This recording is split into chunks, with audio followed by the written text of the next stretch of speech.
FEWAC y el Centro de Investigación Interdisciplinaria de la Facultad de Filosofía presentan Tiempo y Memoria con Cecilia Figueroa.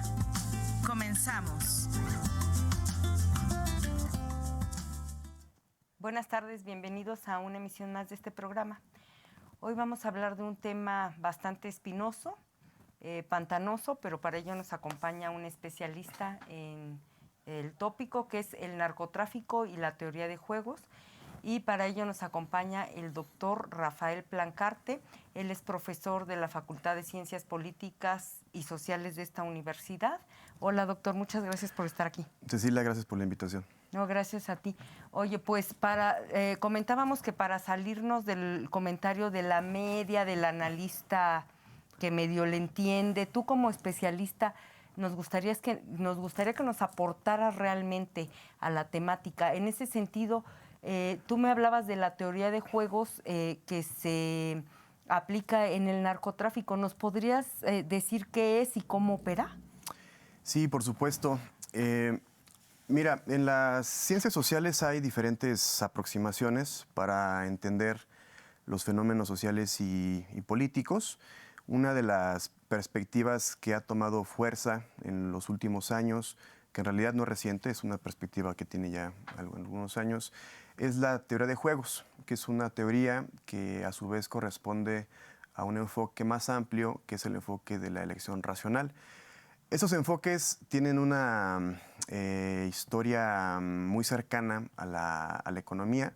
En realidad podríamos decir que como tal son aproximaciones que son como tomadas de esta disciplina que es la economía, porque muchos de sus supuestos, muchos de sus principios están directamente asociados al actor que busca maximizar su propio interés, como el agente económico que en el análisis económico busca comportarse de forma racional.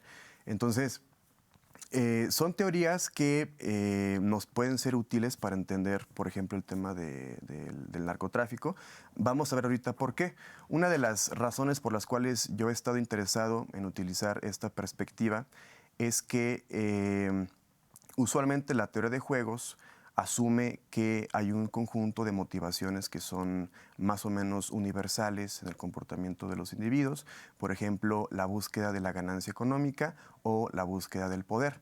Y entonces, si bien se han hecho críticas importantes a este enfoque en cuanto a que deja de lado la historia, la cultura, los valores, la identidad, aspectos que usualmente los antropólogos toman muy en cuenta, en realidad sí es útil para entender fenómenos muy específicos, por ejemplo el narcotráfico.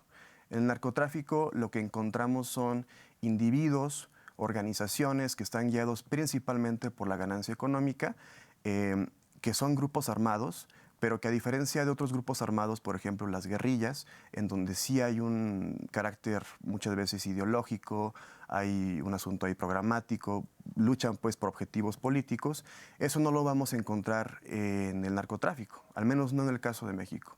En el caso de México lo que vemos son organizaciones criminales que están guiadas principalmente por la ganancia económica. Entonces, por eso es tan importante esta perspectiva para el análisis de este fenómeno, porque se articula muy bien con el tipo de motivaciones o el tipo de concepción que tiene en cuanto al comportamiento de los actores que están siendo analizados, ¿no? Entonces, por eso es muy importante esta perspectiva. ¿Qué es la teoría de juegos? Bueno, es una perspectiva que asume que los individuos y los actores y las organizaciones se encuentran en interacción estratégica entre ellos. ¿Qué quiere decir esto? Pues sencillamente que los actores están evaluando, previniendo el comportamiento del otro jugador o de la otra persona y a partir de eso entonces toman decisiones. Por ejemplo, si yo tengo que decidir si voy a cooperar o no voy a cooperar con una persona, antes de que yo tome la decisión, debo evaluar si la otra persona va a cooperar o si no va a cooperar. Si la otra persona no va a cooperar, lo cual puede tomar una diversidad de formas infinitas, entonces es muy posible que yo decida también no cooperar. ¿no? Entonces, es un asunto en donde uno te está pensando en cuál es el comportamiento del otro jugador, de la otra persona, y a partir de ahí se toman, pues, decisiones.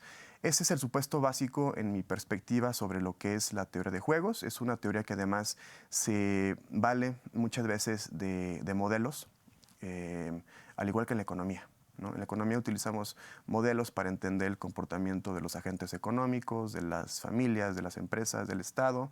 Y entonces generamos un modelo de la oferta, de la demanda, luego lo juntamos para encontrar el equilibrio de mercado. Y entonces lo que hacemos en teoría de juegos es algo similar. Utilizamos modelos que son simplificaciones de la realidad, que incluyen únicamente un conjunto muy básico de relaciones causales, pero que no es la realidad en sí. Son solamente representaciones, ¿no? Entonces, ese es otro aspecto que me gustaría mencionar sobre lo que es la teoría de juegos. Tiene también desventajas, por supuesto. Y justamente para ya ir entrando en tema, una de las desventajas que tiene este enfoque es que tiende a plantear que todos los individuos tienen agencia y que todos los individuos tienen la capacidad de interactuar estratégicamente con otros actores. Pensemos, por ejemplo, en lo que ha hecho el narcotráfico en el contexto local, sobre todo pensando en organizaciones que han implementado un modelo criminal que se basa en la depredación, donde llegan a un pueblito y entonces implementan el cobro de piso, el secuestro, todo esto. Ahí difícilmente uno puede pensar que hay interacción estratégica, porque en realidad los pobladores o los ciudadanos están siendo, pues, presas de esta dinámica, de este modelo, pues, de interacción que implementan algunas organizaciones criminales. Entonces, un problema que tiene la teoría de juegos es que tiende a pensar que la mayoría de los actores se encuentran en interacción estratégica y por tanto tienen agencia, y no es así. Hay casos, y me gustaría mencionar justamente el texto que te compartí aquella vez sobre autodefensas, en donde sí hay un asunto ahí de interacción estratégica a nivel local.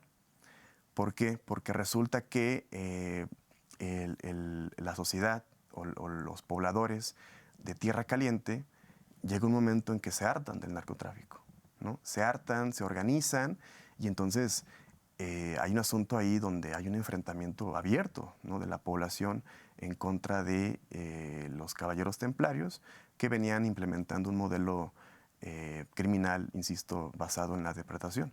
Entonces, sí hay casos, pero una crítica, insisto, que se le hace muchas veces a este enfoque es que no hay agencia, en realidad. Y es cierto, porque en algunos contextos lo que hay es más bien dominación. Entonces, eso es un poco lo que es la teoría de juegos y de lo que venimos a platicar un poquito el día de hoy. ¿Cuál es su utilidad para entender el fenómeno del narcotráfico en México? ¿A qué te refieres con agencia? Agencia, esta capacidad de tomar decisiones, esta capacidad volitiva de los individuos. Decía, el caso de muchos pobladores o del contexto rural, local, cuando llegan esas organizaciones, implementan formas de regímenes informales ahí, ¿no? Y entonces parece que quien gobierna no es el gobierno, sino más bien estas organizaciones. Entonces ahí hay dominación porque ellos deciden cómo se hacen las cosas, incluso si tienes un problema, a quién tienes que recurrir, ¿no? Entonces ellos son quienes llegan a implementar una lógica de dominación en donde los individuos son incapaces de tomar decisiones. Entonces no hay agencia, no hay interacción estratégica y por lo tanto difícilmente uno podría pensar, difícilmente puede modelarse lo que está pasando ahí. Okay. Respecto de la historia del narcotráfico, fíjate que a nosotros yo creo que ya estamos tan inmersos en el drama y en la tragedia que viene viviendo México que ya perdimos la perspectiva histórica, ¿no? Ahorita está de moda retomar por el caso García Luna el sexenio de Felipe Calderón y qué pasó ahí. Pero tú como especialista, ¿en dónde remontarías los orígenes del narcotráfico en México? Y si nos puedes hablar un poco de su evolución, si se le puede llamar de alguna manera así. Creo que la dimensión que podríamos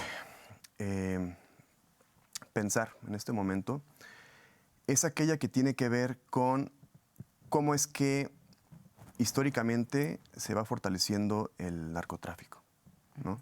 Y justamente para eso traje un modelo que ahorita vamos a revisar. Espero que nos dé tiempo para poder hacerlo. Definitivamente, la situación es muy problemática hoy en día. Hay un escenario que parece hobbesiano, ¿no? En el sentido de Thomas Hobbes.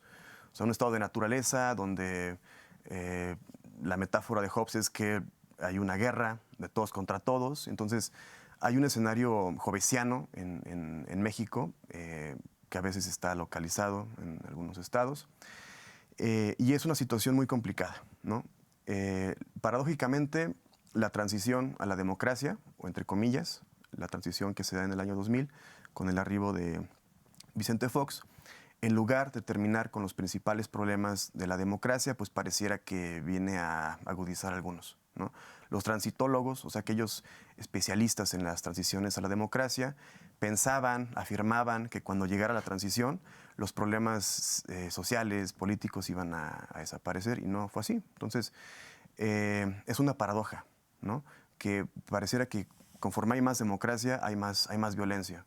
Y entonces es importante pensar, pues, en la relación entre narcotráfico y democracia, o mejor dicho, entre narcotráfico y democratización, porque definitivamente la existencia de este problema de la violencia social promovida por estos grupos influye en el proceso de democratización y en el tipo de régimen político que tenemos en este país.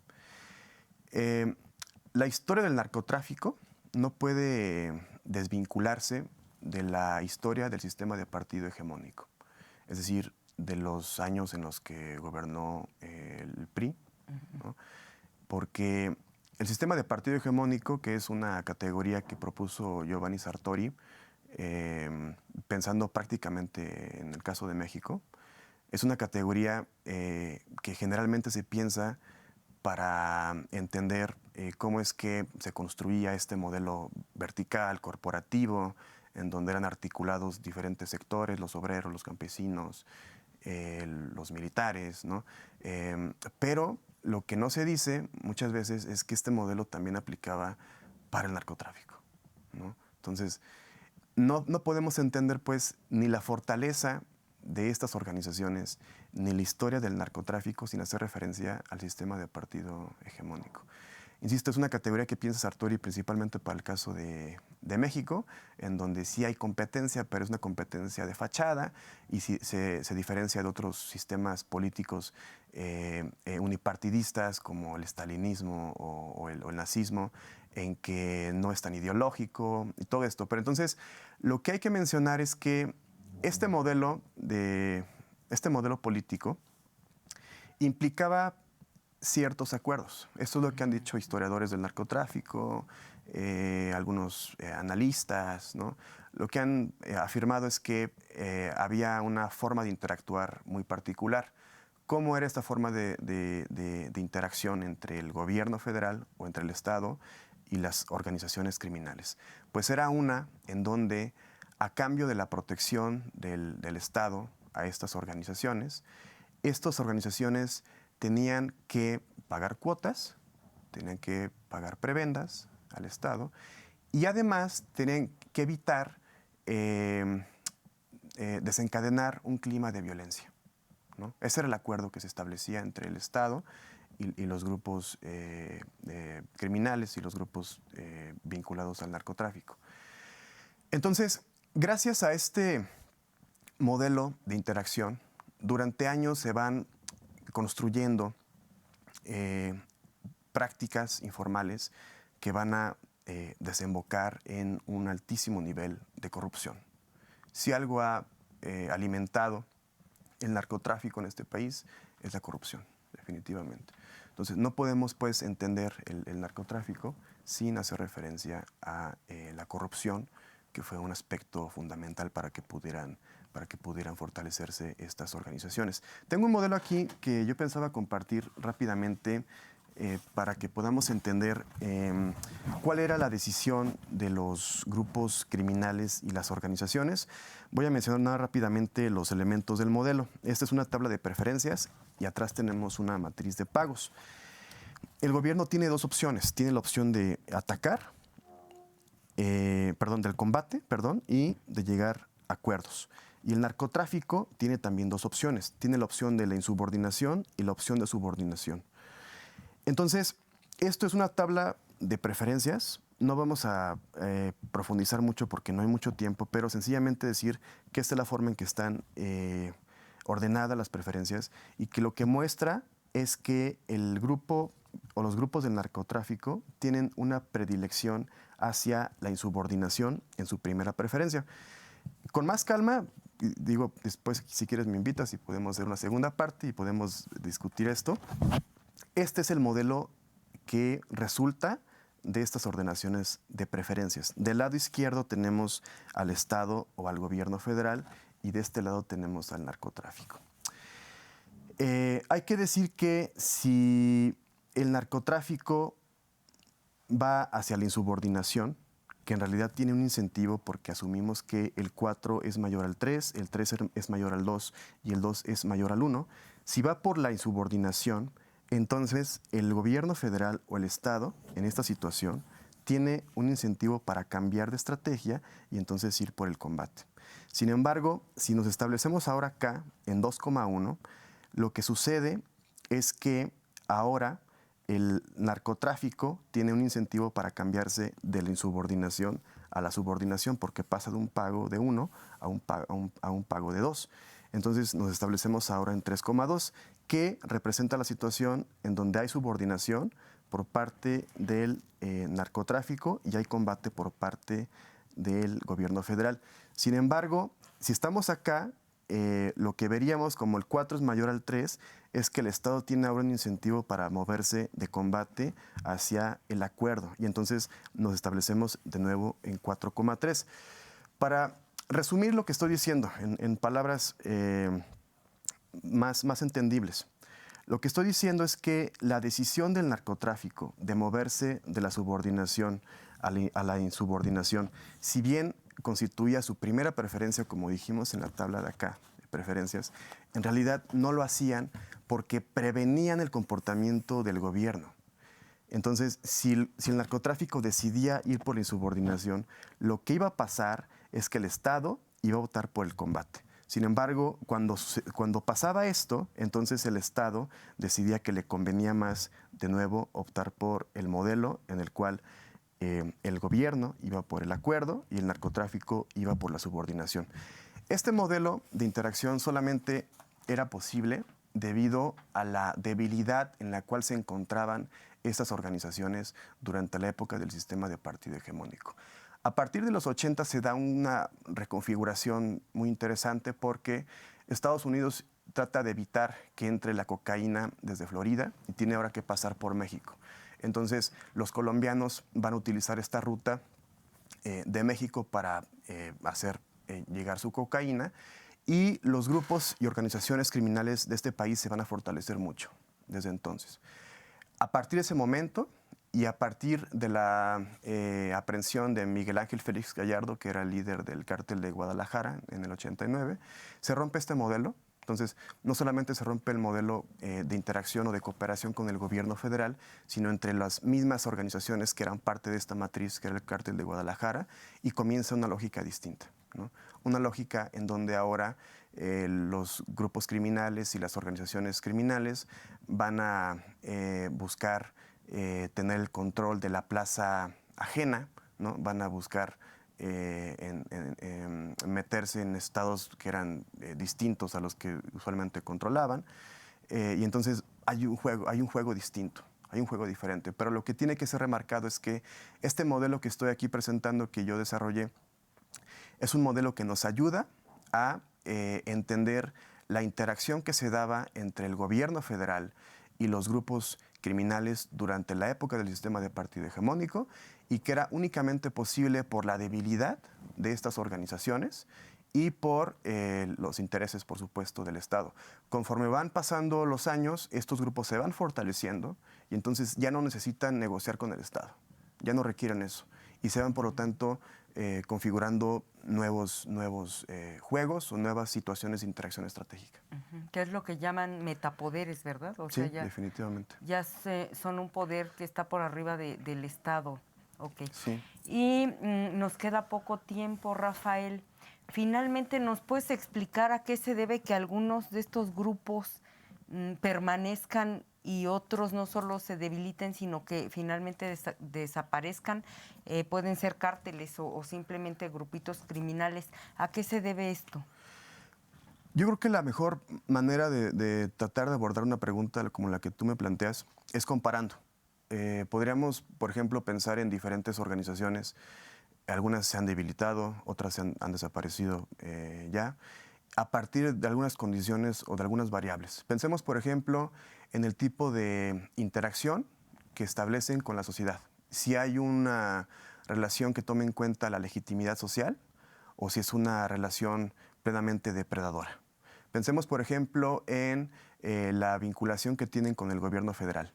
Pensemos, por ejemplo, en la forma en que se resuelve la cooperación, ya sea de forma horizontal en la organización o a través de la violencia, de forma jerárquica, como fue muy común en el cártel del Golfo y en los Zetas. Pensemos, por ejemplo, en el tipo de estrategias que utilizan en relación a otras organizaciones criminales, si son principalmente de dominio o son estrategias de adaptación. Así como vemos en los partidos políticos que algunos implementan estrategias de dominio en el electorado y otros únicamente de tratar de mantenerse sus cuotas, lo mismo pasa con el narcotráfico. Entonces, podríamos pensar en diferentes dimensiones para analizar un conjunto de organizaciones. Al respecto, yo hice algo parecido y entonces lo que identifiqué es que hay dos características que son básicas ahí para entender esto. Es si es que existen lazos o una relación muy íntima entre los líderes de la organización, por una parte, y cuál es el tipo de modelo que implementan con la sociedad. Y entonces, si pensamos en las organizaciones que han desaparecido, algunas de ellas en los últimos años o que están muy debilitadas, veremos que esos dos elementos no existen. Por ejemplo, pensemos en el cártel del Golfo, pensemos en los Zetas, que era su brazo armado, pensemos en la familia michoacana, o pensemos en los Caballeros Templarios, o pensemos, por ejemplo, más recientemente en este grupo de Guanajuato, el cártel de Santa Rosa de Lima. En estas 4 organizaciones, lo que vemos es que estas dos características son inexistentes. Si pensamos, por ejemplo, en uno de los 2 cárteles existentes hoy en día, nada más podríamos hablar de 2, porque la palabra cártel implica que hay un control de todas las dimensiones del narcotráfico, desde la distribución hasta la producción, pasando por el lavado de dinero, tendremos únicamente 2, que es el cártel de Sinaloa y el cártel de Jalisco Nueva Generación. Entonces, si comparamos esas 4 que mencionaba ahorita con el cártel de Sinaloa, lo que vemos es que el cártel de Sinaloa ha logrado resolver este problema de la cooperación entre los líderes, es decir, entre el Mayo Zambada y entre el Chapo Guzmán, al menos hasta 2016-2017, de una forma que exhibe la presencia de códigos de honor y de una relación muy íntima entre los líderes. Entonces, y además, el otro aspecto es que hay una muy fuerte relación con la sociedad, al menos en Sinaloa, en donde estos líderes tienden a ser considerados como héroes, ¿no? Entonces, esas dos dimensiones, para un análisis quizá más amplio, nos podrían dar cuenta de que son pues cruciales para entender por qué algunas organizaciones desaparecen y otras pues siguen siendo predominantes.